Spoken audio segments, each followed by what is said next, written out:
ব্লুটং disease বা ব্লুটং রোগ গবাদি পশু বিশেষত গরু, ছাগল এবং ভেড়ার মধ্যে দেখা যায় এমন একটি ভাইরাসজনিত রোগ যা কুলিকোইডস নামক ছোট ছোট মশার কামড়ের মাধ্যমে ছড়িয়ে পড়ে। এই ভাইরাসটি পশুর রক্তে প্রবেশ করে এবং বিভিন্ন অঙ্গ প্রত্যঙ্গের ক্ষতি করতে পারে।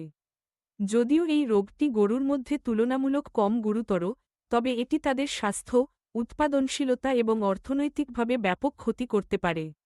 ব্লুটং রোগ প্রতিরোধ করার জন্য কিছু গুরুত্বপূর্ণ পদক্ষেপ গ্রহণ করা অত্যন্ত জরুরি।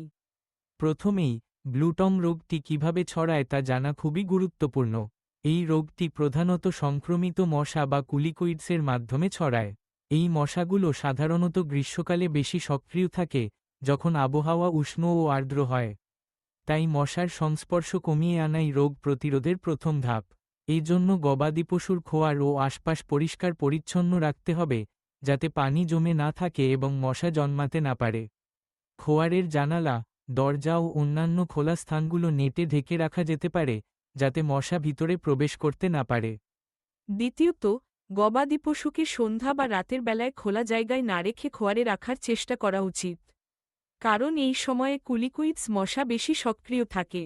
এছাড়া, পশুর গায়ে নিরাপদ মশা প্রতিরোধক স্প্রে বা লোশন ব্যবহার করা যেতে পারে।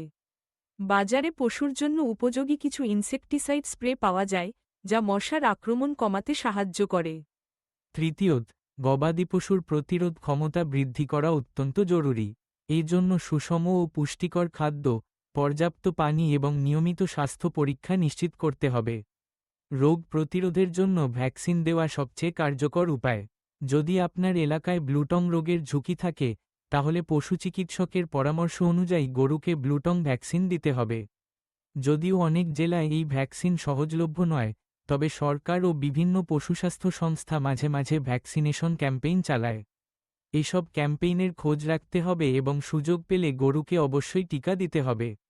রোগের লক্ষণ দেখা দিলে দ্রুত ব্যবস্থা নেওয়া জরুরি।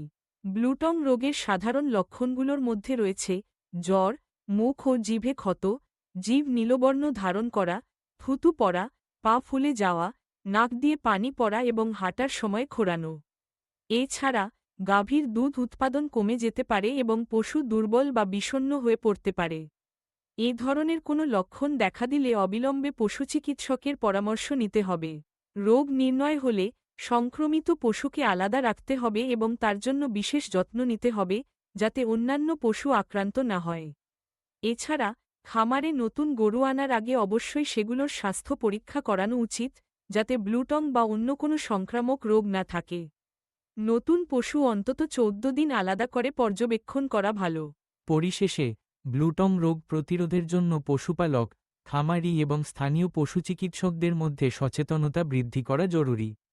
প্রশিক্ষণ ও তথ্য আদান প্রদানের মাধ্যমে সবাইকে সচেতন করা গেলে এই রোগের বিস্তার অনেকাংশেই কমানো সম্ভব। সতর্ক, পরিচ্ছন্নতা, ভ্যাকসিন এবং দ্রুত চিকিৎসার মাধ্যমেই ব্লুটং রোগের বিরুদ্ধে সবচেয়ে কার্যকর প্রতিরোধ গড়ে তোলা সম্ভব।